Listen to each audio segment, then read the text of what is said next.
विज्ञान कट्टा मी 75व्या विज्ञान कट्टामध्ये सर्वांचं मनपूर्वक स्वागत करते. श्रावण मासी हर्ष मानसी हिरवळ दाटे चोहीकडे अशा या सुंदर श्रावण महिन्याची आता नुकतीच सुरुवात झालेली आहे आणि आसपास आपण जर बघितलं तर निसर्गात सगळीकडे सगळीकडे छान गवत झाडं झुडपं फुललेली आपल्याला दिसतील. आता या झाडाझुडपांमध्ये कुठल्या रानभाज्या लपलेल्या आहेत ज्या खाल्ल्यानंतर आपल्याला फायदा होऊ शकतो, त्यातील पोषण मूल्य याबाबत आजचा विज्ञान कट्टा आहे. तर विज्ञान कट्ट्याची सुरुवात करताना नेहमीप्रमाणे मी प्रार्थनेनी सुरुवात करा अशी विनंती प्रेमाताईंना करते. प्रेमाताई. नमस्कार. ओम पूर्णमदः पूर्णमिदं पूर्णात् पूर्णमुदच्यते पूर्णस्य पूर्णमादाय पूर्णमेवावशिष्यते ईशावास्यमिदं सर्वं यत्किञ्च जगतां जगत् तेन त्यक्तेन भुञ्जीथा मा गृधः कस्य स्विद्धनं विद्याञ्च अविद्याञ्च यस्तद् वेदो भयं सह अविद्यया मृत्युन् तीर्त्वा विद्यया मृतमश्नुते सर्वे भवन्तु सुखिनः सर्वे सन्तु निरामयाः सर्वे भद्राणि पश्यन्तु मा कश्चित् दुःखभाग् भवेत्. ओम शांती शांती शांतीः. धन्यवाद प्रेमाताई. आता अरुणाताई आपल्याला शक्ती आणि शक्तीचा विज्ञान कट्टा हा उपक्रम याविषयी थोडक्यात माहिती देतील. नमस्कार, मी अरुणा जोशी. आज शारदा शक्तीने आयोजित केलेल्या 75व्या विज्ञान कट्टामध्ये आपल्या आजच्या वक्त्या डॉक्टर विनयाताई यांचे तसेच ऑनलाईन जोडले गेलेले सर्व विज्ञानप्रेमी यांचे शारदा शक्ती सभासद आणि शारदा शक्तींच्या सभासदांचे सर्वांचे मनपूर्वक स्वागत. शक्ती हे विज्ञान भारतीचे महिला संघटन. शक्तीच्या देशभर वेगवेगळ्या शाखा आहेत. मध्य प्रदेश, कलकत्ता, मुंबई, गोवा वगैरे. याची सुरुवात कोची, केरळ इथून झाली. पुण्यामध्ये 2003 पासून शक्ती कार्यरत आहे आणि 2006 सालापासून शारदा शक्ती या नावाने काम करत आहे.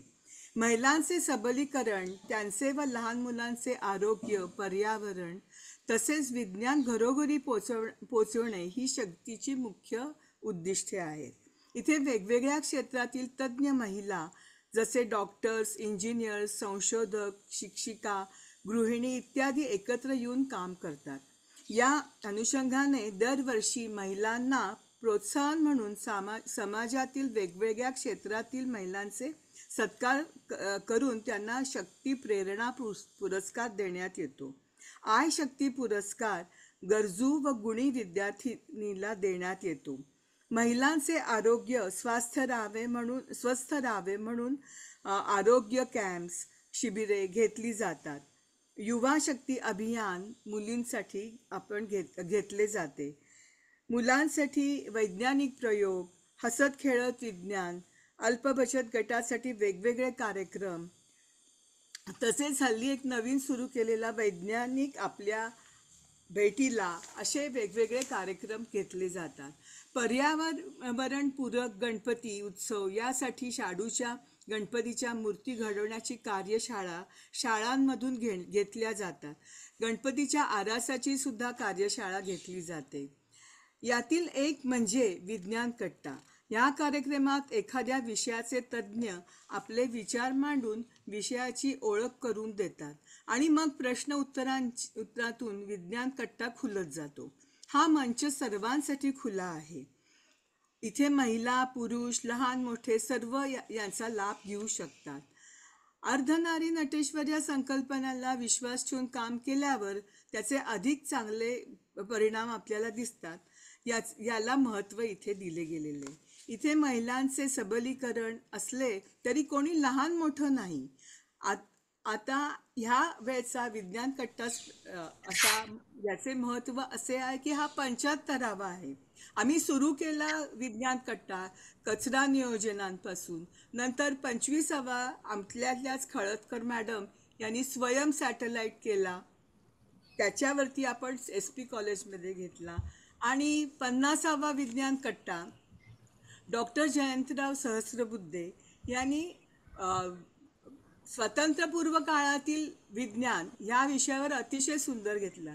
खरं त्यांच्या आणि डॉक्टर लीनाताई वावडेकरांच्या संकल्पनेनीच विज्ञान कट्टा सुरू झाला. दुर्दैवाने ते आपल्यात आता नाही, पण त्यांनी आपल्यासाठी खूप काम केलेलं आहे आणि त्यांनीच हा उपक्रम आम्हाला करायला सांगितला. आणि तेव्हा मात्र आत्ता आपल्याकडे आलेल्या ज्या घाटे मॅडम आहेत, विनयाताई घाटे, त्या आगारकर इन्स्टिट्यूटमधल्या आहेत आणि त्यांनी 50व्या विज्ञान कट्ट्याला आगरकर इन्स्टिट्यूटची डॉक्टर जयंतराव सहस्रबुद्धे यांनी अतिशय सुंदर माहिती सांगितली. स्वतः आगारकर कसे त्याच्यात पडले, त्यांच्या मिसेस कशा त्याच्यात इन्व्हॉल्व झाल्या आहेत, सर्व त्यांनी तेव्हा सांगितलं त्या इन्स्टिट्यूटबद्दल. त्यामुळे आम्हाला आणिकच त्याची आपुलकी निर्माण झाली. आणि आता 75वा कट्टा आपण घेत आहोत स्वतः डॉक्टर विनया घाटे मॅडमकडनंच. आता वेळ न घालवता मी हा सगळा कार्यक्रम पुढे नेण्याची विनंती करते. मनीषाताई. आता अपर्णा खांडेकर मॅडम आपल्याला विनया घाटे यांचा अल्प परिचय करून देतील. धन्यवाद मनीषाताई. आजच्या आपल्या वक्त्या डॉक्टर विनया शेखर घाटे. डॉक्टर घाटे यांनी वनस्पतीशास्त्रात PhD घेतलेली आहे आणि आगारकर संशोधन संस्थेत जवळजवळ 37 वर्षाचा कालावधी त्यांनी विविध पदांवर काम करून आणि त्या निवृत्त झाल्या वनस्पतीशास्त्र विभाग प्रमुख म्हणून. डॉक्टर वर्तक यांनी घालून दिलेल्या झाडोरा सर्वेक्षण म्हणजेच फ्लोरिस्टिक सर्वे, वर्गीकरण शास्त्र आणि लोक वनस्पती विज्ञान म्हणजेच एथनोबॉटनी या विषयांच्या रूपरेषेवर सुरू केलेलं काम, तसंच जैवविविधता संवर्धन, प्रायोगिक एथनोबॉटनी म्हणजेच रानातील खाद्योपयोगी वनस्पती आणि औषधी वनस्पती यांचं विश्लेषणाचा अभ्यास, ह्या नवीन आयामांचा समावेश करत बऱ्याच प्रकल्पांचा यशस्वीरित्या पाठपुरावा केला आणि विविध प्रकल्पांमधील अभ्यासावर आधारित जवळजवळ 80 शोध निबंध त्यांनी लिहिले आहेत. त्यांनी अनेक पुस्तकं पण लिहिली आहेत. काही पुस्तकं ज्यांची नावं मी इथं घेऊ इच्छिते: focus on sacred grooves and ethnobotany, important medicinal plant resources of Maharashtra, manual for field botany, sacred grooves of Satara district, traditional heritage under threat, असे विविध पुस्तकांचे लिखाण आणि त्यांचे प्रकाशन पण झाले आहेत. ह्याच व्यतिरिक्त डॉक्टर घाटे या MSc PhDच्या विद्यार्थ्यांना मार्गदर्शन करतात आणि MScच्या विद्यार्थ्यांच्या उन्हाळी प्रकल्पांसाठी तसेच शालेय स्तरावर घेतल्या जाणाऱ्या होमी भाभा बाल वैज्ञानिक स्पर्धा परीक्षांच्या प्रकल्पांसाठी सुद्धा मार्गदर्शन करतात. या सगळ्या ह्याच्यात अनेक पुरस्कार लाभलेल्या डॉक्टर घाटे यांच्या काही मिळालेल्या काही पुरस्कारांची नावं मी घेऊ इच्छिते. त्यांना इथनोबॉटनी सोसायटीचा जागतिक कीर्तीचा जानकी अम्मल पुरस्कार मिळालेला आहे. वैद्य खडीवाले प्रतिष्ठान पुरस्कृत वा द वर्तक वनमित्र पुरस्कार हा पण त्यांना देण्यात आलेला आहे. नगरकर फाउंडेशनचा एकबोटे पुरस्कार, ब्रिटिश काउन्सिल द्वारा प्रायोजित जैव वैविधता विशेष अभ्यासक्रमासाठी त्यांना फेलोशिप मिळालेली आहे. या व्यतिरिक्त एथनोबॉटनी सोसायटी आणि इंडियन असोसिएशन ऑफ एन्जिओस्पर्म टेक्सॉनॉमीच्या त्या फेलो आहेत. अभ्यासाच्यासाठी देशभरात विविध भागात त्यांनी भ्रमण केलेलं आहे आणि सह्याद्रीत त्यांची भरपूर निसर्ग भ्रमंती झालेली आहे. आपण म्हणतो आपण जे काही कार्य करतो त्याच्यामध्ये आपण समाजाला पण काही देणं लागतं. त्याच अनुषंगाने त्यांच्याकडून समाजाला जे देणं दिलं गेलं त्यातले काही ठळक बाबी मी सांगू इच्छिते. जनमानसात वनस्पतीशास्त्र विषयाची गोडी निर्माण व्हावी यासाठी मराठी विज्ञान परिषदेतर्फे पुण्यातील विविध क्षेत्रात थेट भेटीतून वृक्ष परिचय वगैरे कार्यक्रमांचे आयोजन त्यांनी केले. निसर्ग संरक्षण व संवर्धन याचा प्रचार व्हावा यासाठी निसर्ग सेवक पुणे आणि ठाण्याच्या फन या संस्थेतर्फे सुरू असलेल्या परिसर वनस्पती परिचय अभ्यासक्रमात तर्फे त्यांनी अनेक असे प्रकल्प राबवले. वर्तमानपत्र, नियतकालिके, रेडिओतून विपुल प्रमाणात मराठीतून लेखन, तसेच सोयरी, वनचरे, वृक्षवैभव, गणेशपत्री अशा अनेक रानभाज्यांची ओळख आणि खऱ्या नैसर्गिक सेंद्रिय भाज्या या विषयांवरती त्यांच्याकडून लहान मोठ्या पुस्तकांचे प्रकाशन झालेले आहे आणि विविध प्रकारांनी लेखन पण झालेले आहे. अशा खूप संशोधनाचा मोठी कारकिर्दी लाभलेल्या डॉक्टर विनया शेखर घाटे यांचे स्वागत आणि ओव्हर टू यू मॅडम. मी आता प्रेझेंटेशन सुरू करते मॅडम. नमस्कार.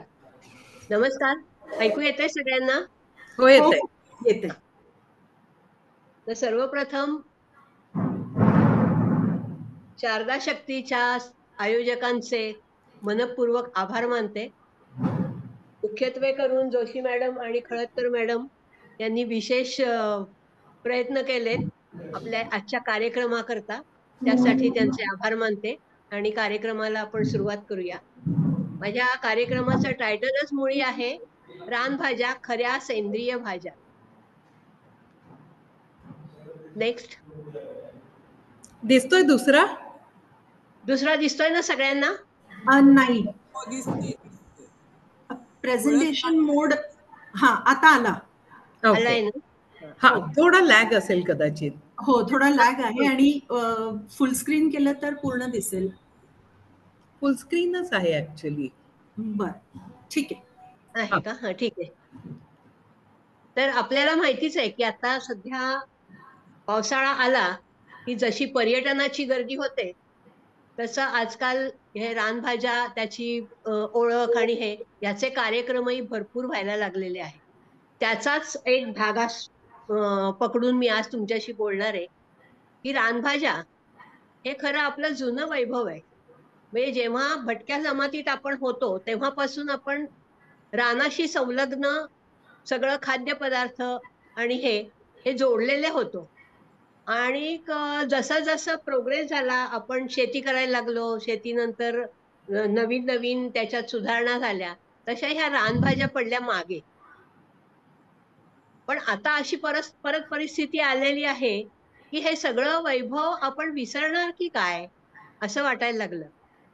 आणि ते विसरू नये म्हणून अभ्यासही सुरू झाला. कारण त्याच्याकरता बरेचदा असं झालेलं आहे की आपलं वैभव आहे आणि लोक त्याच्यावर हक्क सांगत आहेत, म्हणून सरकारने पण त्याच्यावर काम करायला सुरुवात केली.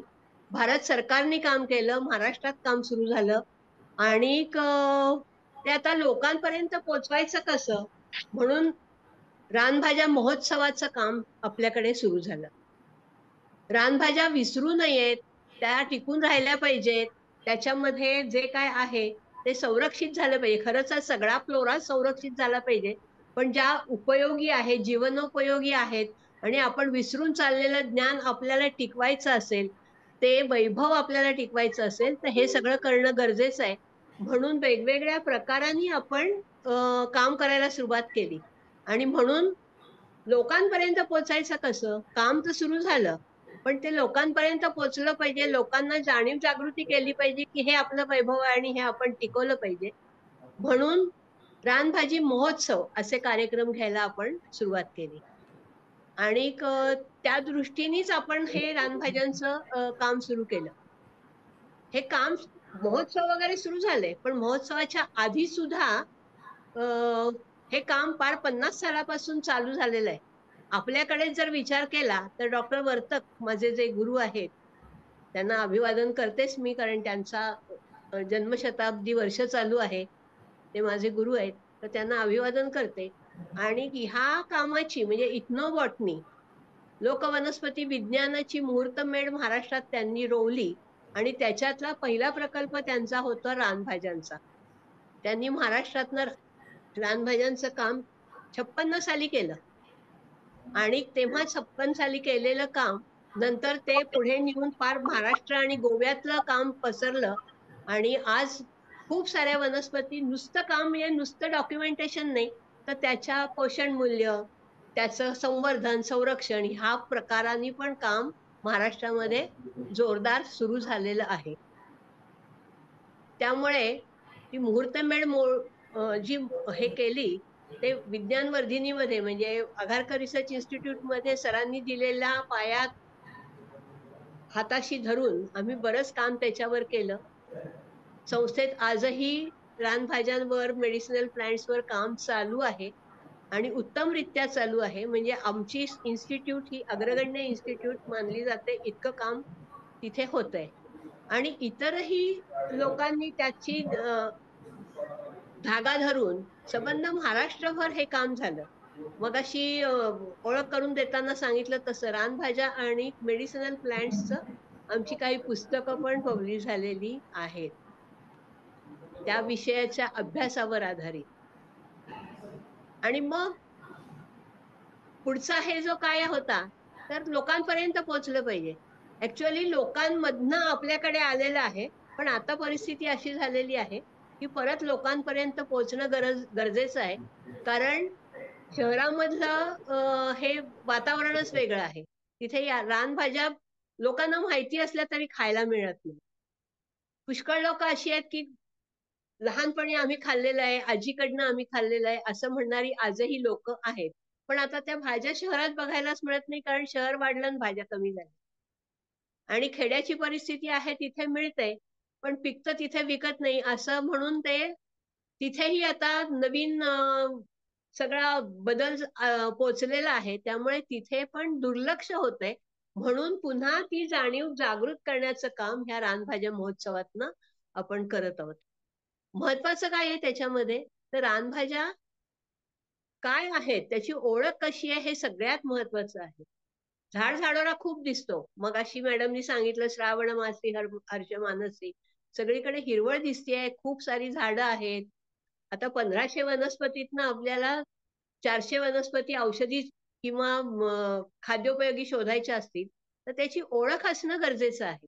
आणि ती ओळख शिकावी, तुमच्यापर्यंत पोहोचावी म्हणून हे महोत्सव आहे.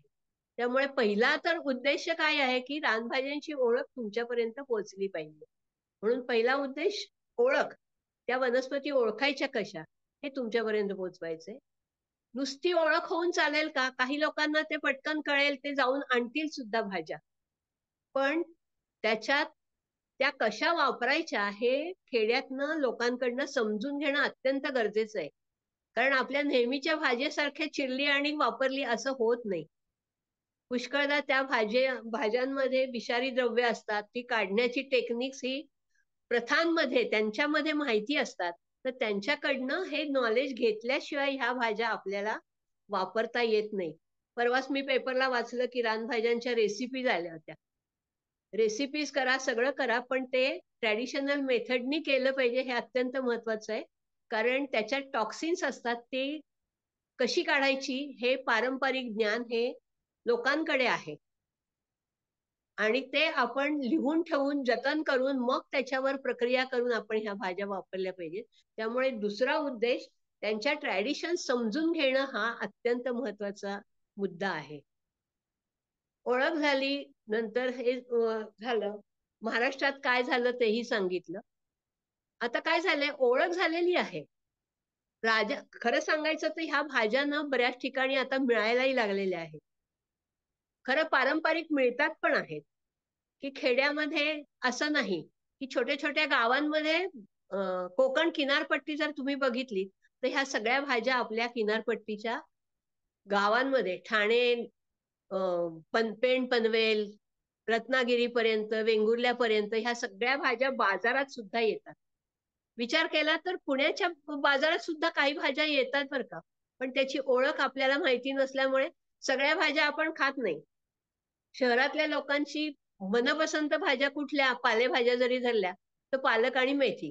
ह्याच्या पलीकडे फारसं कोणी भाज्या घ्यायला जात नाही, कारण त्या कशा करायच्या, काय करायच्या हे माहित नसल्यामुळे. पण आपल्याकडे सुद्धा आता माठ म्हटलं तर लाल माठ, हिरवा माठ साधारण माहिती असतो, पण त्याच्या सुद्धा अनेक प्रकार आपल्याकडे कधीतरी सीझनला. आता सीझनला म्हणजेच काय आहे, ते कुठेतरी उगवलेल्या ज्यांना माहिती आहे त्या बायका बरोबर गोळा करून आपल्या बाजारात, शहरामध्ये सुद्धा त्या आणतात आणि विकतात. त्या सीझनला त्या भाज्या आपल्या बाजारात सुद्धा काही वेळेला येतात. तर काही अनवट भाज्या ज्या आहेत शहरात मिळणाऱ्या, त्याची काही ओळख आहे. जशा सगळ्या ह्याच्या माठवर्गीय भाज्या आहेत. ह्या सगळ्या पहिली जी स्लाईड आता आपण बघतोय, ती माठवर्गीय भाज्यांची आहे. त्याच्यामध्ये पोकळा आहे, किंवा हे आहे, काटेमाठ आहे. नंतर राजगिरा आणि हे, ह्या सगळ्या भाज्या आपल्याकडे केव्हा तरी बघायला मिळतात. मला हे छान दिसत नाही खरं. नंतर आणखीन शहरात ना दिसणार आहे. शहरात मिळणारी आणखी घोळूची भाजी बघा. घोळीच्या 2 प्रकारच्या भाज्या मिळतात आपल्याकडे. बाजारात येतात आणि त्या आपल्याला केव्हा तरी मिळतात. आतल्या मंडईत गेलं तर कधीतरी आपल्याला हादग्याची फुलं सुद्धा बघायला मिळतात. पुढची. हादग्याची फुलाची भाजी पण होते आणि भजी पण छान होतात. मायाळूची भाजी केव्हा तरी आपल्याला विकत मिळते. घोळूची भाजी खरं सांगायचं तर आपल्या परसात पण उगवते. जे लोक लॉन लावतात त्याच्या मध्ये ही घोळूची भाजी बरेचदा येते, किंवा बागांमध्ये हळूच केव्हा तरी घोळू डोकावतो. रस्त्याच्या कडेला जे झाडोरा उगवतो त्याच्यात घोळूची भाजी आलेली असते. घोळूचा आणखीन एक प्रकार आहे ज्याला चिवरी म्हणतात. ते सुद्धा बाजारामध्ये आपल्याकडे केव्हा तरी उपलब्ध होतं. चंदन बटवा ही भाजी आपल्याला चाकवतासारखी भाजी असते आणि ती सुद्धा केव्हा तरी आपल्या बाजारामध्ये दिसते. मायाळूची भाजी, मायाळूची मगाशी मी म्हटलं तसं हादग्याची जशी फुलांची भजी करतात, तशी मायाळूच्या पानांची पण भजी करतात. आणि मायाळूचं वेल तर आपल्याला बागेमध्ये सुद्धा बऱ्याच ठिकाणी लावलेले बघायला मिळतात.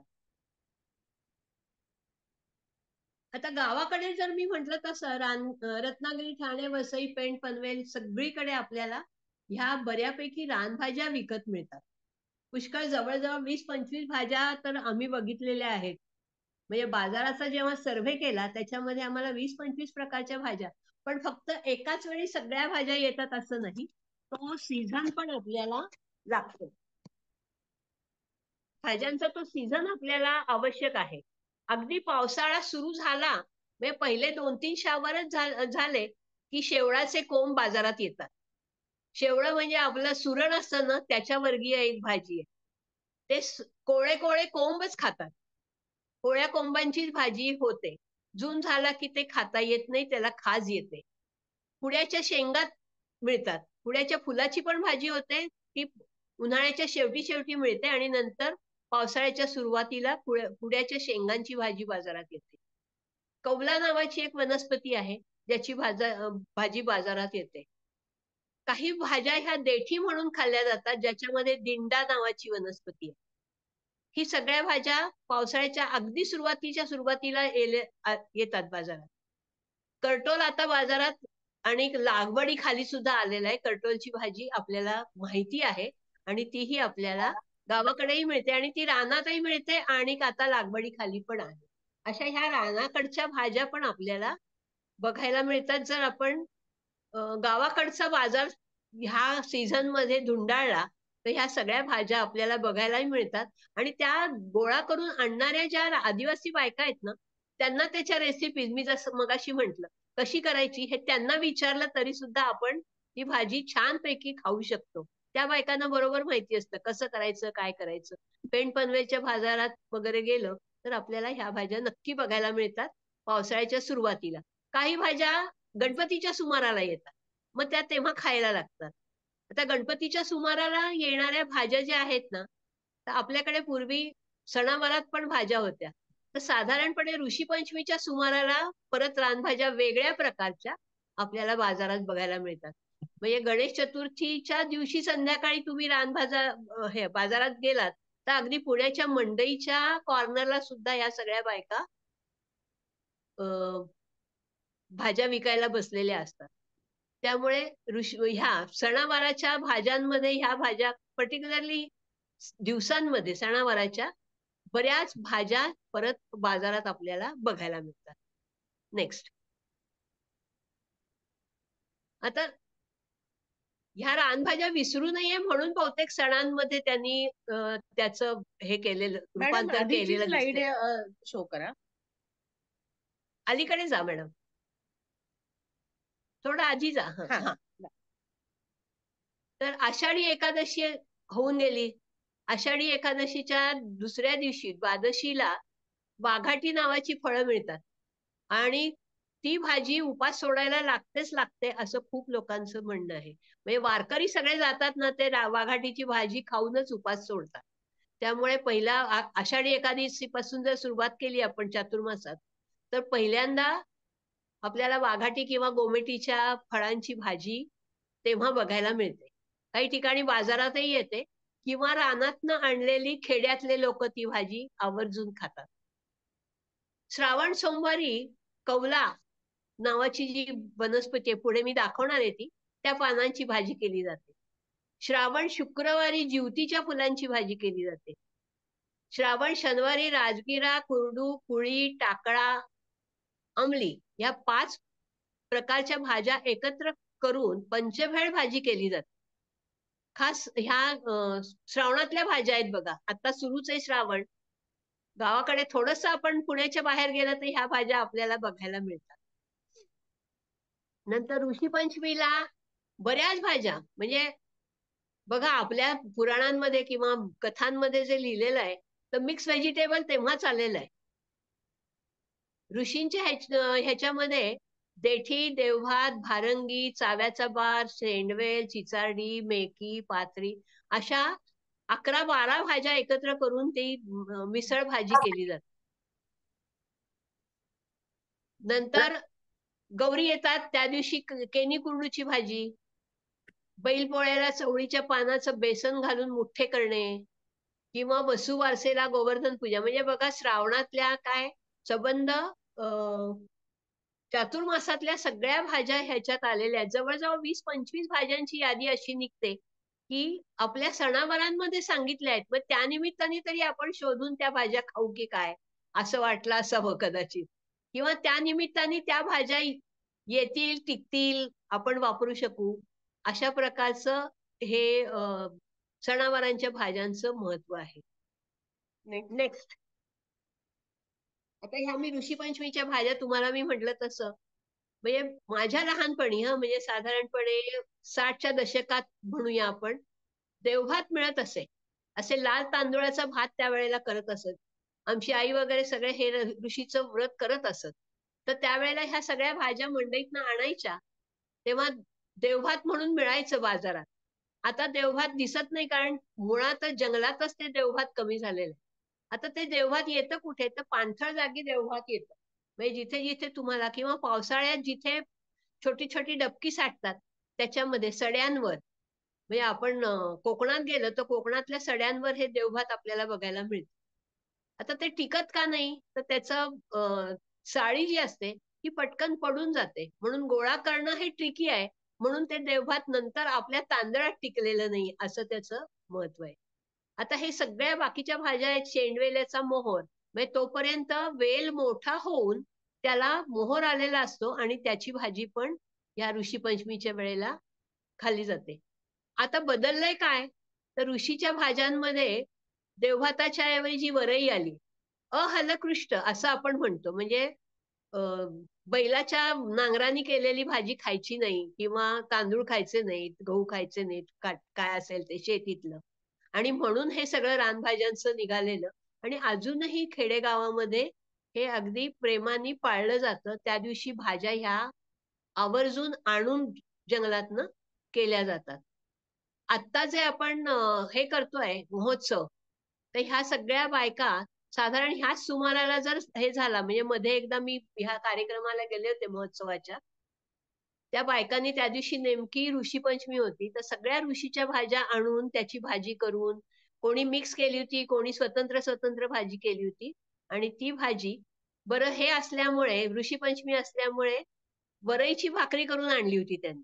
म्हणजे भाकरी सुद्धा साधी न करता वरईची केली, कारण उपास आहे.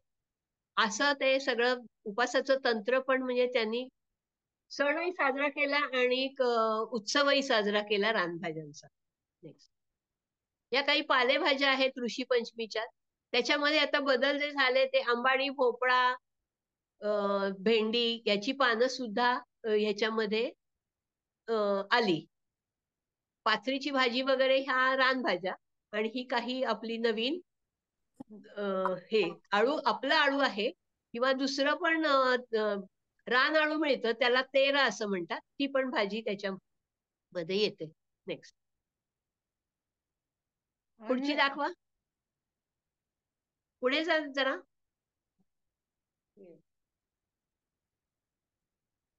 Hello hello. Manisha, next slide पुढे जाऊ. हा. आता मी हा तुमच्याकडचा स्क्रीन अजून मागचा दिसतोय, पुढे घ्या जरा. आय थिंक मॅम थोडासा लॅग येतोय, तुम्ही कंटिन्यू ठेवा. हा, आता पुढच्या काही भाज्या जे म्हटलं, तर श्रावण शुक्रवारी कशी ती फुलं दिसतात बघा. वेलाला आत्ताच फुलं येतात आणि ती गोळा केली जातात. आता मध्ये आम्ही सर्वे केला तेव्हा त्याची आता किंमत पण खूप वाढलेली आहे, खूप महाग बाजारात यायला लागलेली आहे. म्हणजे एका बाजूला आपण रानभाज्यांची ओळख करून घेतोय आणि हे होते, पण ती ओळख झाल्यानंतर भाज्यांचं काय होणार आहे हा प्रश्न हळूहळू समोर यायला लागलेला आहे, की त्याचा वापर वाढला तर त्या भाज्या टिकतील का? लोकांना थोडासा जरी पैसा मिळाला तरी त्याचं ओरबाडून आणणं जर वाढलं तर भाज्या टिकण्याचा प्रश्न हा उभा राहील. आषाढी एकादशीच्या दिवशी ती फळं जी मिळतात, वाघाटीची फळं म्हणतो, ती फळं दाखवली आहे. आणि बैलपोळ्याला चवळीच्या पाल्याचे मुटके करतात. म्हणजे आपण जसा पोळ्याचं सांबार करतो तसं ती पाला घालून मुटके करून भाजी पुढे करू शकतात. मॅडम, स्लाइड अजूनही सणावारी खाल्ल्या जाणाऱ्या रानभाज्याच दिसतेय. तर एकदा म्हणजे स्क्रीन बंद करून तुम्ही परत हे करता. हा, आता आला आता आला आला. सरकलाय. हा, बरं, थोडं अलीकडचं घ्या. अलीकडे घ्या बरंच. हा, अजून अजून अजून मागे घ्या. अजून. हा, एक मागे घ्या. मी म्हटलं तसं श्रावण शनिवार गौरी पूजन केनी कुंडूची भाजी असते. बस आता इथून पुढे घेऊया. ही केनी कुंडूची भाजी तुम्हाला दिसलीये का मला माहिती नाहीये. एक घर मागे घ्या. आता आपण काही रानभाज्यांची ओळख करून घेऊया. आपल्याकडे बघा, पावसाळा सुरू झाल्या की ही कुंडूची भाजी यायला लागते किंवा केनीची भाजी तर पुण्यामध्ये सुद्धा रस्त्याकडेनी खूप उगवलेली दिसते. कुठे येते तर शेताच्या बांधाला कुंडूची भाजी येते, केनीची भाजी येते. केनीच्या भाजीला थोडंसं पाणी लागतं आणि ती भाजी भरपूर प्रमाणात पुण्यात सुद्धा बऱ्यापैकी जिथे पड जमीन आहे तिथे आपल्याला बघायला मिळते. आणि भाजी कशी करायची तर ह्याला काही फार हे लागत नाही. आणून धुवून स्वच्छ भाजी केली तरी चालते ह्या भाज्यांची. नेक्स्ट. आपल्याला आळू माहिती आहे, पण ही सगळी रान आळवाचे प्रकार आहेत बरं. हे कासाळू जे म्हटलेलं आहे ते झाडाच्या बुंध्यावर येतं आणि त्याचे छोटे छोटे कंद पण असतात आणि ही पानं आणि ह्याचं गरगट करतं असं ते म्हणतात. खेडेगावात विचारलं तर हा ते माहितीये, कासाळूचं ना गरगट करतो. किंवा आणखीन एक रान आळूचा प्रकार आहे जो खडकांवर किंवा उभ्या कड्यांवर येतो. तर ते रान आळू आहे, त्याची फुलं पण थोडीशी दिसतायत बघा ओळखण्याच्या दृष्टीने. आणि त्या पानांची सुद्धा भाजी आळूच्या भाजीसारखी होते.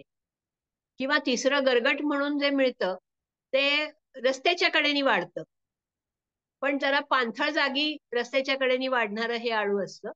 आता ह्याच्याविषयी विशेष सांगायचं म्हणजे की आपण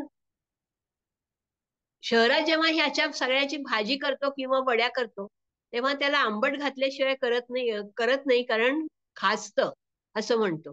आळू जरा जरी हे असलं तरी ते खाजतं, त्यामुळे आपण चिंच घातल्याशिवाय गुळ घातल्याशिवाय या भाज्या करत नाही. पण त्या लोकांना जर विचारलं, ग्रामीण लोकांना, तर ते म्हणतात नाही नाही आम्ही काय आंबट बिंबट घालत नाही काही आणि आमचं काय आळू खाजत नाही. तर ते काय करतात तर स्वच्छ धुवून घेतात आणि खूप वेळ शिजवायचं म्हणतात, म्हणून ते त्यांचं गरगट पण होतं आणि खाज पण त्याच्यातनं निघून जाते. त्यामुळे खूप शिजवणं ही प्रोसेस ही माहिती पाहिजे, नाहीतर बिन आंबट घालता ही भाजी खाणं शक्य नसतं. इतके त्याच्यामध्ये क्रिस्टल्स असतात. आपल्याला जे खवखवतं त्याच्यामध्ये क्रिस्टल्स असतात त्या भाजीमध्ये, त्याच्यामुळे आपल्याला खवखवतं. आणि ते दूर करायचे असतील तर ते विरघळतात कशात? तर आंबट घातलं की विरघळतात हे नक्की माहितीये. पण त्याचबरोबर ते लोकं काय करतात, की खूप परततात आणि खवत नाही म्हणतात भाज्या. आणि त्या खाऊन बघितलेल्या आहेत मी. खरंच नाही खवत.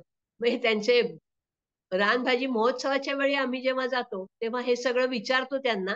तर त्यावेळेला त्यांनी सांगितलेल्या ह्या गोष्टी मुद्दाम इथे सांगायचा प्रयत्न करते, की आपण भाज्या आणल्या तर त्यांच्या पद्धतीने केल्या पाहिजे. अंबुशी नावाची जी भाजी आहे ना, ही आपल्याकडे बागेमध्ये गवत जिथे लावतो म्हणजे लॉन जिथे लावतो, त्याच्याबरोबर ह्याचे कंद येतात. आणि ती भाजी तुम्ही नुसतं जरी पान खाऊन बघितलं तरी ते आंबट लागतं आणि आंबट चुक्यासारखी ह्याची भाजी चांगली होते. पाण्यामध्ये वाढणारा एक गारवेलीचा प्रकार आहे. त्याला म्हणतात नळीची भाजी. पाण्यात म्हणजे अक्षरशः पाण्यात वाढते ती आणि त्याची नळीची भाजी का? तर त्याची जी देठी असते, कमळाचे जसे देठ असतात तसे ह्याचेही देठ असतात आणि ते देठ आपल्याला त्याची भाजी करतात. ते पोकळ असतात म्हणून त्याला नळीची भाजी म्हणायची. म्हणजे ते देठ जर काढून आपण बघितले, तर ते सगळे पूर्ण पोकळ असतात आणि म्हणून ती देठीची भाजी. देठीच्या भाज्या बऱ्याच असतात. आपण बऱ्याच वेळेला अळूची पण देठी करतो किंवा ढेसं म्हणतो, ढेशाची भाजी. तर ते लाल माठ किंवा माठाचे जे काड्या असतात, त्याची पण भाजी देठीची भाजीसारखी करतो किंवा त्याचं आपण भरीत पण करतो. तशीच ही नळीची भाजी होते. आता ह्या सगळ्या भाज्या नंतर डाळ घालून, पीठ घालून आपण आपल्याकडे तेही डाळ आणि पीठ वापरतात, पण इतर काही घालत नाहीत. आपल्यासारखे मसाले घालून भाज्या फारशा ते लोकं करत नाहीत. Next, next. ह्या आणखीन काही पालेभाज्या आहेत. सध्या सगळ्यात बोलबाला आहे तो भारंगीच्या भाजीचा. सगळीकडे आपल्याला त्याचं ऐकायला मिळतं. परवाच मी वाचलंय पेपरला भारंगीची रेसिपी आली होती आणि त्यांनी ती अळूच्या भाजीसारखी केली होती. पण खेडेगावामध्ये ती अळूच्या भाजीसारखी नाही करत आणि त्याची प्रोसेस आहे कारण ती पानं कडू असतात. भारंगीची भाजी करताना आधी तर आणून स्वच्छ धुवून कोवळी पानं लागतात मुख्य आणि फुलांची पण भाजी होते आणि फळांची पण फळांची नाही, पानांची आणि फुलांची भाजी होते. फुलं येतात तेव्हा पानं जून झाल्यावर त्याची भाजी होत नाही. कोवळी पानं आणि फुलं अशी त्याची भाजी होते आणि पानं घेताना ती पानं स्वच्छ धुवून उकडून पाणी काढून टाकावं लागतं, नाहीतर खूप कडूशार भाजी होते. पण त्याचा विशेष असा आहे, म्हणजे आमच्याकडे आमच्या अजोळी ही भाजी होत असे आणि तेव्हा आमची आजी सांगायची, की ही भाजी खाल्ली, की सबंध पावसाळाभर पोटाचा त्रास होत नाही. म्हणजे इम्युनिटी वाढवणारी भाजी असं आपण आता नवीन भाषेत बोलूया त्याला. ही भाजी आपल्या पोटाचा टोन सुधारते. 1-2 वेळा जरी खाल्ली सीझनला, तरी पावसाळ्यातले जे पोटाचे रोग आहेत ते होत नाहीत, असा समज आहे. अर्थात इम्युनिटीच्या टेस्ट ह्या दृष्टीने अभ्यास जास्त होणं गरजेचं आहे. टाकळ्याची भाजी पण खूप कॉमनली केली जाते खेडेगावामध्ये. उगवल्या-उगवल्या. ते सुद्धा जून झालं ना कुठल्याही ह्या सगळ्या भाज्या ना जून झाल्या की फायबर कंटेंट वाढला ना, की त्याची भाजी करायला त्रास होतो म्हणून ती केली जात नाही. अशा ह्या सगळ्या पालेभाज्या आहेत रानभाज्यांमधल्या. आता काही कंदांचा आपण विचार करूया. काही कंद भाज्या आहेत. आता कंद केव्हा घ्यावेत? तर साधारण उन्हाळ्यात काही मिळत नाही तेव्हा हे कंद काढून आणतात आणि त्याच्या भाज्या करतात. म्हणजे भाज्या घेण्याच्या, करण्याच्या आणि का उन्हाळ्यात? तर संबंध वर्षाचं जो फूड स्टोरेज आहे, ते कंदात तेव्हापर्यंत तयार होतं. म्हणून तेव्हा ते कंद काढायचे आणि मग त्याची भाजी करायची. असा समज आहे आणि ते कंदे टिकतात मग. त्यावेळेला गोळा करून राखेत गुंडाळून वाळवून ठेवले, की ते केव्हाही मग आपल्याला करायला हरकत नाही. ह्याच्यामध्ये सुद्धा कंदांची भाजी करताना पाण्याच्या प्रवाहाखाली बराच वेळ ठेवून वगैरे ह्या भाज्या करायला लागतात असं लोकांचं सांगणं असतं. म्हणजे आधी केलं तर कदाचित आता काही ते जे कंद आहेत, ते परत सुरण वर्गातले आहेत. तर सुरण वर्गात असले तर नॅचरली पुन्हा त्याच्यामध्ये खवखव करणारे क्रिस्टल्स असतात. मग ते पाण्यामध्ये विरघळतात. तर पाण्यामध्ये खूप वेळ ठेवून ते पाण्यात काढून टाकायचं आणि मग त्याची भाजी करायची, अशी त्यांची मेथड आहे. ट्रॅडिशनल. हे सगळे कारंदे प्रकार मिळतात, ते पण साधारण तेव्हाच मिळतात. कारंदे मात्र ते माहिती थोडीशी ओळख करून घ्यावी लागते कारंद्यांची, कारण काही कारंदे कडू पण असतात. त्यामुळे ती ओळख नीट झाल्याशिवाय कारंद्यांची भाजी, पण बाजारात येतात ते त्यांनी शोधून आणलेले असतात, त्यामुळे त्याला हरकत नसते. पण अदरवाईज ते आपल्याला विचारल्याशिवाय ते खाता येत नाहीत, कडू लागतं म्हणून. हे आणखीन काही सुरण सगळ्यांना माहिती आहे. आळकुड्या सुद्धा रानातले जे तेरं म्हणतात, त्याच्या पण आळकुड्यांची भाजी होते. पण त्याच्यात सुद्धा आपल्याला खवखवण्याच्या दृष्टीने वेगळ्या रीतीने भाजी करणं गरजेचं असतं. म्हणजे कदाचित त्यांचे घसे सरावलेले असतात म्हणून खाजत नसेल, असंही आपण म्हणू शकतो. सवयीचा भाग असंही असतं. नंतर पिठाणा नावाचा एक कंद असतो, त्याची पण भाजी करतात. हे वाळवून ठेवून केव्हाही आपल्याला भाज्या करणं शक्य असतं. आणि भाजी करताना आपल्या बटाट्याच्या फोडींसारखी किंवा ह्याची सुरणाची भाजी करतो तशा ह्या भाज्या होतात कंदांच्या. जेव्हा सीझन नसेल तेव्हा ह्या भाज्या पर्टिक्युलरली केल्या जातात, जिथे दुसरं काही मिळत नाही अशा ठिकाणी. काही फुलांच्या भाज्या आहेत बघा. मगाशी मी म्हटलं तसं बाजारामध्ये ऋषीपंचमीला हा चाव्याचा बार येतो आणि फुलं आहेत ती. ते फुलांचे सगळे घोसच्या घोस घ्यायचे, धुवून काढायचे आणि फोडणीला घालायचे. आणि ते काही नाही, नुसता कांदा मिरची लावतात, मीठ घालतात की झाली भाजी. फुलांच्या भाज्या पण तशाच. पण कुड्याची जी भाजी आहे, ती कुडा परत काय आहे, पोटाला बरा म्हणतो ना आपण. कुड्याची पाळ सगळ्यांना माहिती असते बघा, की ते पोटाचं औषध त्याच्यातनं तयार होतं. त्याच्या फुलांची जी भाजी करतात, ती सुद्धा पिळून काढल्याशिवाय होत नाही, कारण ती कडू असते. त्यामुळे पाण्यात भिजवून पिळून काढायची, गरम पाण्यात टाकायची, पिळून काढायची आणि नंतर त्याची भाजी करायची. भाजी नेहमीच्या पद्धतीने. अशा काही टिप्स असतात त्या भाज्यांच्या. त्या आपण नीट फॉलो केल्या तर त्या भाज्या खरंच खूप छान लागतात. मगाशी कौला म्हटलं तर ही कौल्याची भाजी आहे. फुलं आणि पानं दोन्हीची भाजी होते. कौल्याची भाजी आपण शुक्रवारला बघितली ना, तर ही कौल्याची भाजी. आत्ता ते सबंध फुललेलं इतकं छान दिसतं. फुलं जर बघितली तर मिकी माऊसची फुलं म्हणतात. आम्ही जेव्हा टूरला नेतो लोकांना, तर अरे मिकी माऊसची फुलं दिसतायत असं सगळे लोक म्हणतात. इतकी छान नाजूक फुलं असतात, दिसायलाही खूप छान आणि सबंध शेत फुलतं एकदम. आणि मग ती पानं गोळा करून करून लोक भाजी करतात. दुसरी आहे सावर. आता हे उन्हाळ्यातलं आहे बघा. सावरीची फुलं सगळ्यांना माहितीये, काटेसावरीला लाल लाल फुलं येतात. काटेसावरीचं झाडच मुळी बहुउपयोगी असं आहे. औषधामध्ये पार मुळापासून ते फुलापर्यंत सगळ्या प्रकारचं उपयोग आहे औषधांमध्ये.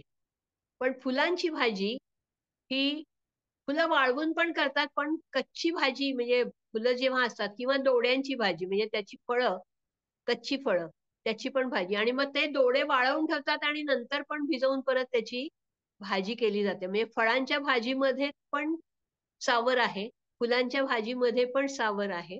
जसं ह्याचं पण तसंच आहे, ह्या मिकी माऊसच्या भाजीचं. फुलं पण चालतात आणि पानं पण चालतात. इथे फुलं पण चालतात आणि फळं पण चालतात. सावरीचं आणखी एक सांगायचं म्हणजे सावरीला पहिलं 1.5-2 वर्ष जाड मूळ येतं. त्याच्यामध्ये खूप स्टार्च असतो आणि तो औषधातही वापरतात आणि ते नुसतं सुद्धा रताळं भाजून खातो तसं खाल्लं तरी त्याचा उपयोग होतो आणि शक्तिवर्धक म्हणतात त्याला. त्यामुळे शक्तिवर्धक ह्या दृष्टीने पण त्याचा उपयोग जास्त होतो. असं बहुउपयोगी पण काही भाज्या आहेत ह्यातल्या, की जे लक्षात ठेवलं पाहिजे. आपल्याला केळफुलाची भाजी आंबट भाज्यांमध्ये माहितीये. सगळेजण बरेच जण करतात. सगळे करतात असं नाही, काही लोक नाही करत भाजी. पण बऱ्याच लोकांना केळफुलाची भाजी माहितीये. तसं हे रानकेळ आहे, ज्याला चवीण असं पण म्हणतात. रानामध्ये आत्ता पावसाळ्यात तुम्हाला नुसती त्याची पानं पानं खूप लांब आलेली दिसतात. तर ह्या चविणीची भाजी सुद्धा केळफुलाच्या भाजीसारखी फुलांची पण करतात आणि कच्च्या केळ्यांची पण भाजी करतात. ती जून झाली की मात्र बिया तयार होतात आणि मग त्या कडक बियांची काही भाजी होत नाही. जसं मी मगाशी ह्याचं म्हटलं सावरीचं, तसं ह्याची पण ती जी केळी असतात ती वाळवून ठेवून त्याची पण भाजी नंतर भिजवून केली जाते. त्यामुळे काही वाळवणाच्या ज्या प्रोसिजर्स आहेत ना, ते त्यांची साठवण असते. जेव्हा काही मिळत नाही तेव्हा ह्या भाज्या साठवून ठेवलेल्या ते भाजी करून खातात. तशी ही केळफुलाची भाजी आणि चवीण. चविणीचा आणखीन एक विषय सांगायचा म्हणजे त्याचा जो बुंधा असतो, त्याचं नुसतं सालपट जरी तोंडात ठेवलं तरी दम लागत नाही. ट्रेकर लोक हे वापरतात आणि ते तिथल्या आदिवासींनी सांगितलंय की नुसता एक तुकडा जरी ठेवला तरी दम निघतो त्यानी. असं शक्ती वाढते थोडक्यात. आपल्याकडे सुद्धा बघा केळ्याच्या बुंध्याचं पाणी काढून पापड वगैरे करण्याची पूर्वी पद्धत होती. आता एवढे पापड आपण घरी करतच नाही ते त्या सोडून, पण अदरवाईज ते केळ्याच्या ह्यानी हलकेपणा येतो पापडांना. म्हणजे त्याच्यात क्षार आहेत थोडक्यात. या भाज्यांमध्ये शेवटी काय आहे, पालेभाज्यांमध्ये क्षार असतात आणि काही भाज्यांमध्ये आपल्याला विटॅमिन्स खूप प्रमाणात मिळतात. तसं ह्या केळफुलामध्ये सुद्धा विटॅमिन्स भरपूर आहेत. आपल्याला फणसाची भाजी माहितीये, पण हे फणसाचे आणखीन 2 प्रकार आहेत जे जंगलामध्ये मिळतात आणि काही ठिकाणी लावलेले पण असतात. नीरफणस जो आहे, हा कोकणामध्ये लागवडीखाली असतो. तो पिकलेला फणस खाता येत नाही, पण भाजीचा म्हणूनच फणस तो उपयोगाला येतो. आणि ही दुसरी जी ओम नावाची आहे, त्याची सुद्धा भाजी होते कच्च्या फळाची, पण ते जास्त करून आपण जसं आमसूल वापरतो, तसं आंबट म्हणून वापरलं जातं. त्या चकत्या करून त्या फळं वाळवतात आणि ते आंबट म्हणून कुठल्याही भाजी आमटीमध्ये वापरता येतं. म्हणजे आळूच्या भाजीला सुद्धा ते बटाम घालतात किंवा बटाम म्हणतात किंवा ओम म्हणतात, दोन्ही. म्हणजे कोकणात गेलं तर ते बटाम म्हणतात. ते वाळवून ठेवलेल्या चकत्या असतात.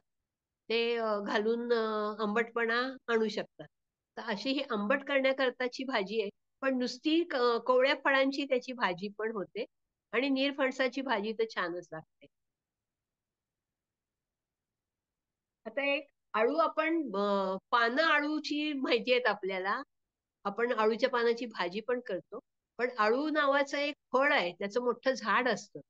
तर ती आळूची फळं आहेत, पिकली की ती चिक्कूसारखी दिसतात आणि ती लोकं गावाकडची खातात पण, नुसती पण खातात फळं.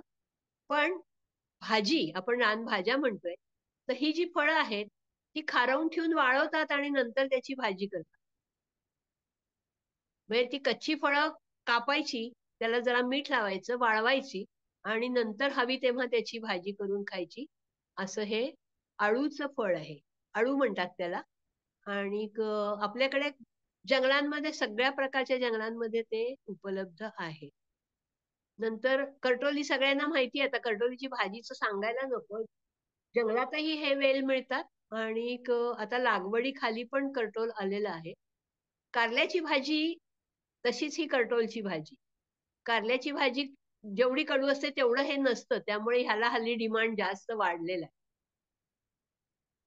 कारल्यापेक्षा करटोलची भाजी जास्त बरी असं लोक म्हणायला लागलेली. इतकी करटोलची भाजी. आणि आपल्याकडे सुद्धा आता विक्रीला मंडईत गेलं तर ही करटोलची भाजी आपल्याला बघायला खायला मिळते. भाज्यांमध्ये आपण आतापर्यंत बघितल्या त्या सगळ्या फुलाच्या भाज्या, फळांच्या भाज्या, पानांच्या भाज्या, पालेभाज्या. पावसाळ्यात येणारी आणखीन एक वेगळेपणाचं हे भाजीचा प्रकार म्हणजे अळंबी. खूप प्रकारच्या अळंबी पण आपल्याकडे उगवतात. म्हणजे काय म्हणतो आपण, मशरूम्स. तर हे सगळे वेगळ्या वेगळ्या प्रकारचे मशरूम्स हे भाजी करता आणले जातात आणि हे रानात उगवलेले आहेत. आपल्याकडे येतात बाजारात, ते लागवडी खालचे येतात. त्याची आता लागवडही होते. ते लागवडीचे छोटे बटन मशरूम्स किंवा हे मिळतात. पण खेडेगावात हे सगळी वेगवेगळ्या प्रकारची मशरूम्स ही मुद्दाम आणून सीझनला ही खाल्ली जातात. रानभाज्यांमध्ये हे घ्यायचं मुद्दाम, कारण ते भाजी म्हणून वापरलं जातं. म्हणून मी मुद्दाम ते रानभाज्यांच्या ह्याच्यात काही बऱ्याच प्रकारचे मिळतात आणि एकच प्रकार नाही, खूप प्रकारचे मशरूम मिळतात. त्याच्यामध्ये फक्त अडचण काय आहे, की रंगीत जे मशरूम्स असतात ते विषारी असतात, ते खात नाही. तर अशा प्रकारचे हा रानभाज्यांची ओळख तुम्हाला करून दिली आहे. मगाशी मी म्हटलं तसं रानभाज्यांची ओळख करून दिली. हा आपला पारंपरिक ठेवा आपल्याला टिकवायला पाहिजे. लोकांना जाणीव जरी करून दिली, तरी खूप भागामध्ये त्याची जरा जास्तच जाणीव झाली का काय, अतिपरिचयात अवज्ञा असं वाटायला लागलेलं आहे. कारण आता खूप ठिकाणी म्हणजे आता हे आमचे सगळे पहिले ओळखीचे प्रकार झाल्यानंतर खूप लोक रानात जाऊन हे करून भाज्या आणतायत आणि हॉटेलवाले सुद्धा मोठमोठे ते विकत घेऊ लागलेले आहेत. मग असं जेव्हा होईल, म्हणजे बरोबर आहे, ते लोकांना त्याचा फायदा होतो आहे काही ठिकाणी, की आपण जातोय, तोडतोय, आणतोय. पण लोकांना ते मिळेल की नाही याचा पण विचार आपणच करायला हवा. जनतेच्या पोटावर पाय येणार नाही ही काळजी आपणच घेतली, तरच हे महत्व लोकांपर्यंत पोहोचेल. आज मी मगाशी म्हटलं तसं ह्या सगळ्या भाज्या ज्या आहेत ना, ह्या रानातनं गोळा होतात. याची लागवड काही 1-2 प्रकारचं सोडले, तर लागवड अजूनही कुठल्याच भाज्यांची होत नाही. कर्टोलच म्हणजे मला तर आतापर्यंत हादगा आणि कर्टोल हे 2 असे दिसले, की ज्याची लागवड करून भाजी केली जाते. बाकीचे सगळे अजूनही जंगलातनच येणाऱ्या भाज्या आहेत.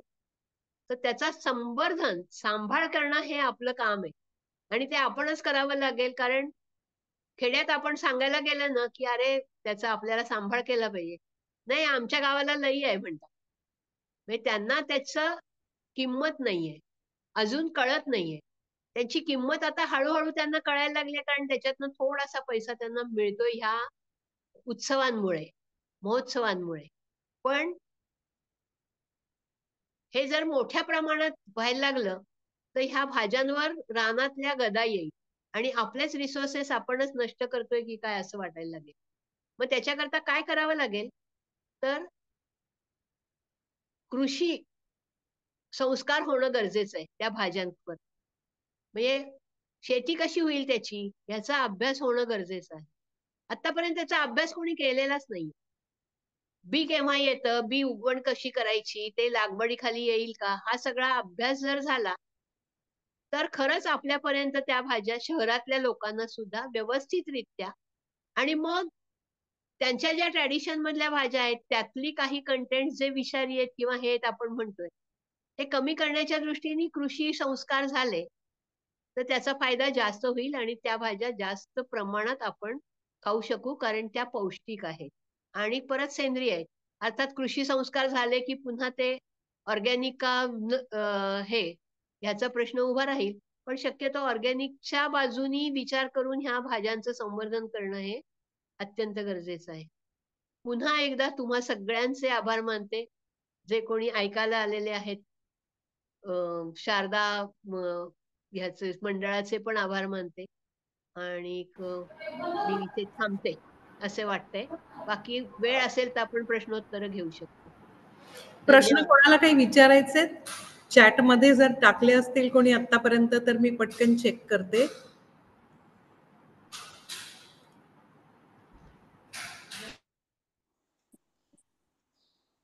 विनयाताई, हा मी बोला. मृदुल शिरगुरकर बोलतेय.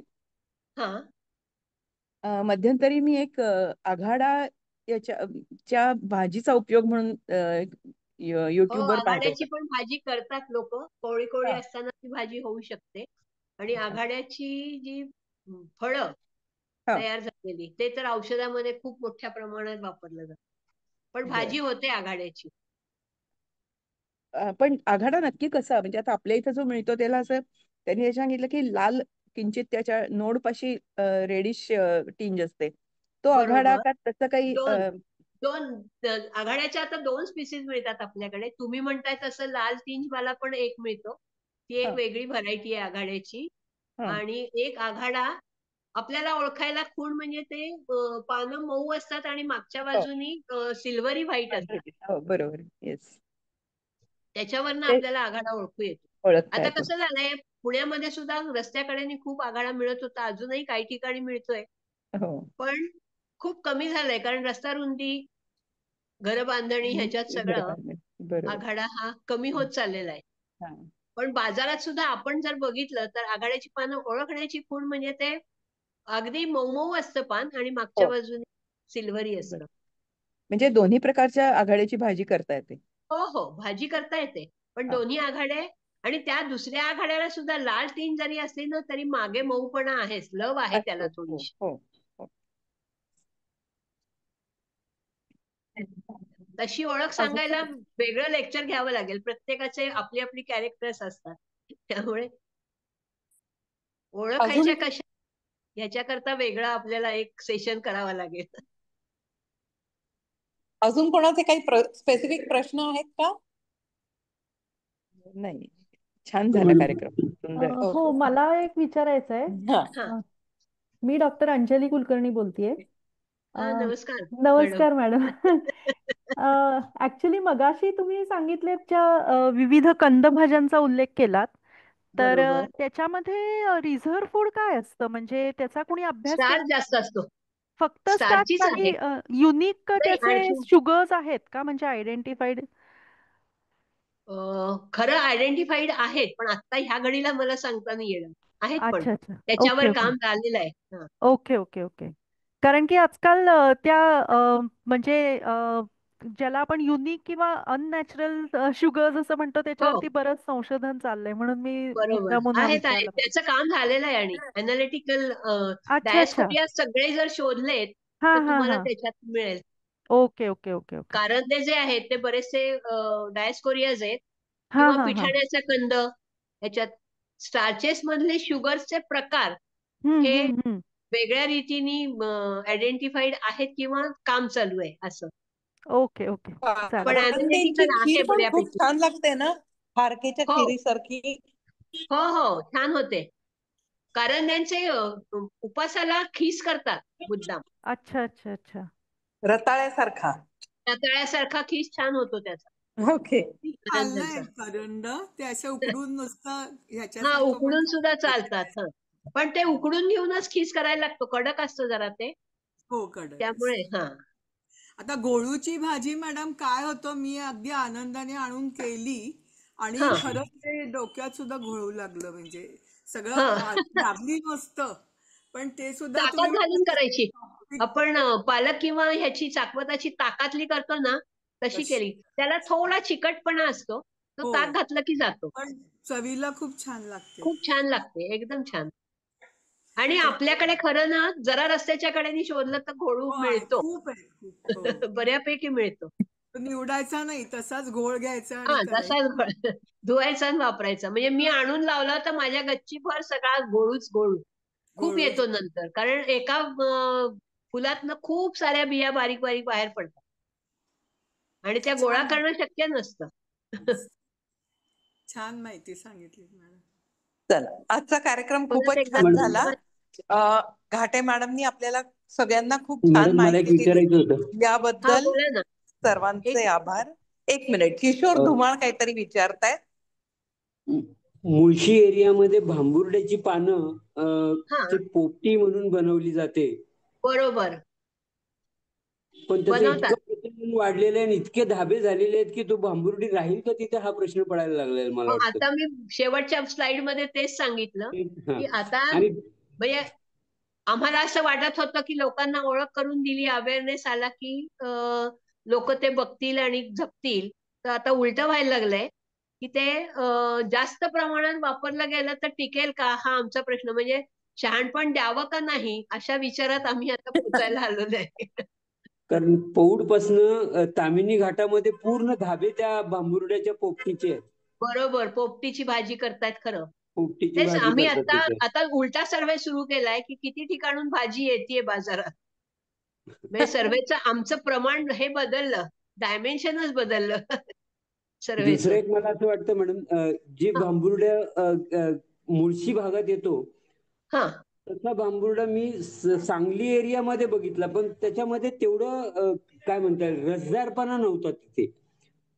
काय आहे, पाणी आणि हे सांगली हा जरा कोरडा प्रदेश आहे ना. थोडा कोरडा प्रदेश आहे. येस. हा, त्याच्याने फरक पडतो. म्हणजे कुठे उगवतंय ते त्याच्यावर पण खूप अवलंबून असतं. एक्झॅक्टली. म्हणजे आता मी सगळीकडे ते नाही तुम्हाला सांगितलं की ह्या भाज्या कुठल्या प्रकारच्या जंगलात मिळतात, कारण त्याच्यावर खूप अवलंबून असतं वापर पण आणि उगवणं पण.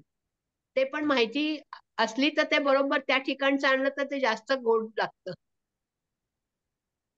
खरंय. थँक्यू. चल, खूप खूप छान माहिती मिळाली. थँक्यू. खूप धन्यवाद. खूप धन्यवाद मॅडम.